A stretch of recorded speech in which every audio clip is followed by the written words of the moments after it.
বিড়ি শ্রমিকদের একাধিক দাবি দাওয়া নিয়ে এবার পথে অধীর রঞ্জন চৌধুরী। বহরমপুরের সাংসদ অধীর রঞ্জন চৌধুরী আর আজ মুর্শিদাবাদ জেলার সুতির টাইগার মোড় থেকে তিনি পদযাত্রা শুরু করেছেন। পদযাত্রা যাবে নেতাজি মোড় পর্যন্ত এবং সেখানে সভা করবেন। আমি আমার চিত্র সাংবাদিক শুভমের মাধ্যমে একটু সামগ্রিক ছবিটা দেখিয়ে দেওয়ার জন্য বলবো। সেই অধীর রঞ্জন চৌধুরী আসছেন এবং তাদের যে মূল প্ল্যাকার্ড, সেই মূল প্ল্যাকার্ডে তাদের দাবি দেওয়া রয়েছে বিড়ি শ্রমিকদের সরকার নির্ধারিত ন্যায্য মজুরি 268 টাকার দাবিতে বিড়ি শ্রমিকদের উন্নত চিকিৎসা ব্যবস্থা প্রদান এবং পিএফ অফিস জঙ্গিপুরে আনতে হবে। এবং তারপরেই অধীর রঞ্জন চৌধুরী আসছেন এবং ঠিক এই মুহূর্তে তিনি ডিএনসি কলেজের সামনে দিয়ে যাবেন। সেই ছবি আপনাদের সামনে তুলে ধরবো। অধীর রঞ্জন চৌধুরী সাধারণ মানুষের সঙ্গে কথা বলছেন, তাকে ফুল ছিটিয়ে অভ্যর্থনা জানানো হচ্ছে, সেই ছবি আপনাদের সামনে। এবং যেহেতু অধীর রঞ্জন চৌধুরী কেন্দ্রীয় নিরাপত্তার অধীনে থাকেন, সেহেতু তার কাছাকাছি যাওয়া খুব একটা সম্ভব নয়। যখন তিনি সভা করবেন তারপরে তিনি সাংবাদিকদের কি জানান, আমি আমার চিত্র সাংবাদিককে একটু অধীর রঞ্জন চৌধুরীর ছবিটা তুলে ধরার জন্য বলবো। তিনি একেবারে কচি কাচাদের সঙ্গে মিশে গিয়েছেন, তিনি সেই ছবিটাও তুলে ধরবো এই মুহূর্তে। তিনি ঠিক ডিএনসি কলেজের সামনে দিয়ে তিনি যাচ্ছেন নেতাজি মোড়ে, সেখানে তিনি সভা করবেন। সেই ছবি আপনাদের সামনে সরাসরি তুলে ধরছি। অধীর রঞ্জন চৌধুরী বিড়ি শ্রমিকদের হয়ে একাধিক দাবি দেওয়া নিয়ে, তার পাশাপাশি কেন্দ্র এবং রাজ্য সরকারের বিরুদ্ধে তাদের যে আন্দোলন দীর্ঘদিন ধরে হয়, সেই আন্দোলনের নিয়ে তারা কিন্তু এই মুহূর্তে সভা করছেন এবং সাধারণ মানুষের সঙ্গে বারবার তিনি আলাপ বিনিময় করছেন নমস্কারের মাধ্যমে, সেই ছবি। এবং এখানকার কেন্দ্রীয় নিরাপত্তা রয়েছেন অধীর রঞ্জন চৌধুরীর সাথে, তার পাশাপাশি যারা সুতি 2 ব্লকের কংগ্রেস নেতৃত্ব, তার পাশাপাশি জেলার নেতৃত্ব, তারাও কিন্তু এই মুহূর্তে অধীর রঞ্জন চৌধুরীর সঙ্গে এই পদযাত্রায় পা মিলিয়েছেন। হয়ে যাওয়ার পর কেউ চলে গেছে দিল্লি, কেউ চলে গেছে কলকাতা, আপনি আপনার জায়গা ঔরঙ্গাবাদেই আছেন।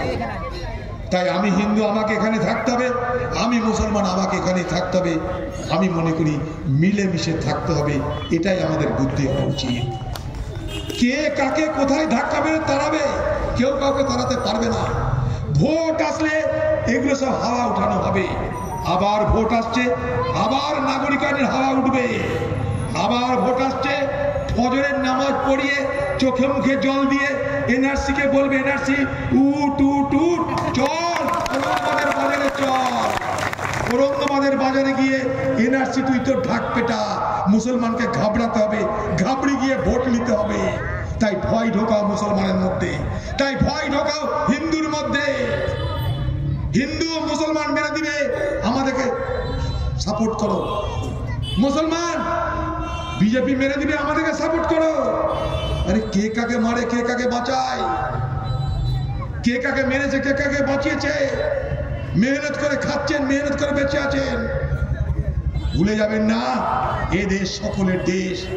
শুধু ভোটের জন্য এখানে মানুষের মধ্যে বিভাজনের রাজনীতি করা হয়, মন্দির মসজিদের রাজনীতি করা হয় শুধুমাত্র ভোট আদায় করার জন্য। আমার আপনার জীবনে রুটি দরকার, রুজি দরকার, খাদ্য দরকার, শিক্ষা দরকার, স্বাস্থ্য দরকার, গৃহ দরকার, রাস্তা দরকার, হাসপাতাল দরকার, সবগুলো দরকার। কোথায় সেগুলো? সেগুলোর কথা যারা ভাবে না, তাদের কথা আপনাদেরও ভাবা উচিত না বলে মনে করি। তাই আগামী দিনে সেই ভাবনা থেকে আপনারা পরিচালিত হবেন। আমরা আপনাদের সঙ্গে যেমন ছিলাম তেমন আছি, তেমনই থাকবো। আমরা না বাজারে নিয়ে কিন্তু আপনারা ধমক দেন, চমক দেন, সিধা হয়ে চলবার জন্য আপনারা তাদেরকে বাধ্য করেন। এটা বড় দুর্ভাগ্যের। দুর্ভাগ্যের এই কারণেই এখানে সরকার আছে, প্রতিনিধি আছে, শিল্পপতি আছে, সবাই আছে। আপনাদের সমাজের সবাই এক একজন অংশ। সরকার নিজে বলছে ন্যূনতম মজুরি ঘোষণা করলাম 267 টাকা 66 পয়সা।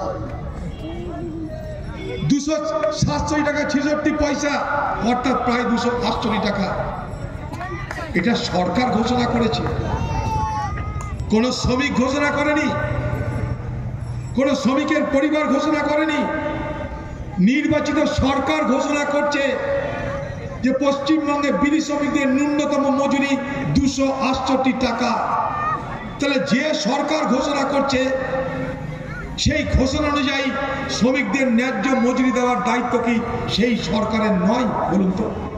আমরা সেই দাবিটা করছি, এখানকার শ্রমিকদের হয়ে সেই দাবিটা করছি। আমরা শ্রমিকদের আকাশ কুসুম কল্পনা করে তাদেরকে কোনো স্বপ্ন দেখানোর জন্য এখানটায় আসেনি। আমরা তাদের জন্য যেটা পাওনা সরকার যা নির্ধারণ করেছে, সরকার নির্ধারিত পাওনা কেন তারা পাবে না সেই দাবিটা করতে এসেছি। শুধু আমরা নয়, সরকারি দলের নেতা, পশ্চিমবঙ্গের মুখ্যমন্ত্রীর ভাইপো ভোটের সময় বলছে নির্বাচন পার হয়ে যাক, 280 টাকা মজুরি দেওয়া হবে 1000 বিড়ি বাঁধার জন্য। আমি বলিনি, সরকারের লোকরা বলছে। ভোট পার হয়ে যাচ্ছে, সব ভুলে যাচ্ছে। ভোট পার হয়ে গেলে সব ভুলে যায়। রাত গই তো বাত গই।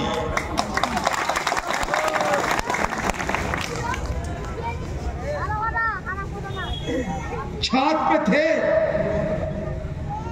आई सीढ़ी पे सिगरेट पीते थे, अब आ गई बीड़ी पे।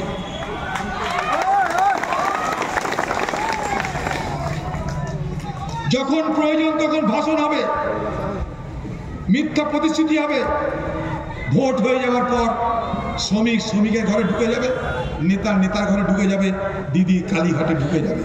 অদ্ভুত।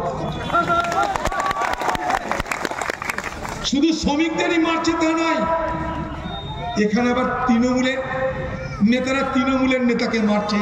জাকির তার জ্বলন কথা হলো, জাকির বিড়ি মালিক, তার উপর হামলা হলো, তাকে মেরে দেওয়ার চেষ্টা করা। আজও খাম হয়ে পড়ে আছে 8-10টা 20টা ছেলের ওপর। কোনো তদন্ত হলো, কোনো বিচার হলো, কোনো শাস্তি হলো, কেউ জানলো কোথায় কি হলো? পুলিশ সব কিছু জানে, শুধু জাকিরের হত্যাকারীকে তা জানে না। এটা মানতে হবে। আমাদের মিছিল কোনটা দিয়ে আসবে পুলিশ জানে, মিছিলে যাতে ভিড় কম হয় তার জন্য কি কি বলতে হবে পুলিশ জানে, কোন রাস্তাকে ঠেকাতে হবে পুলিশ জানে। পুলিশ পাত্তা পাত্তা সব খবর রাখে, কিন্তু জাকির হোসেনকে কারা হামলা করলো পুলিশ তার কথা কিন্তু আজ পর্যন্ত বলবে। আজ ঔরঙ্গাবাদে না বিড়ি শ্রমিক নিরাপদ, না বিড়ি মালিক নিরাপদ। কেউ নিরাপদ নয়, কেউ নিরাপদ নয়। কারণ সরকার যেটা আছে সেটা একটা নিজে আপদ। যে আপদ হয় সে কাউকে নিরাপদ দিতে পারে না। এই আপদকে আমাদের সরাতে হবে আমাদের জীবনের নিরাপদ অবস্থাকে উদ্ধার করার জন্য।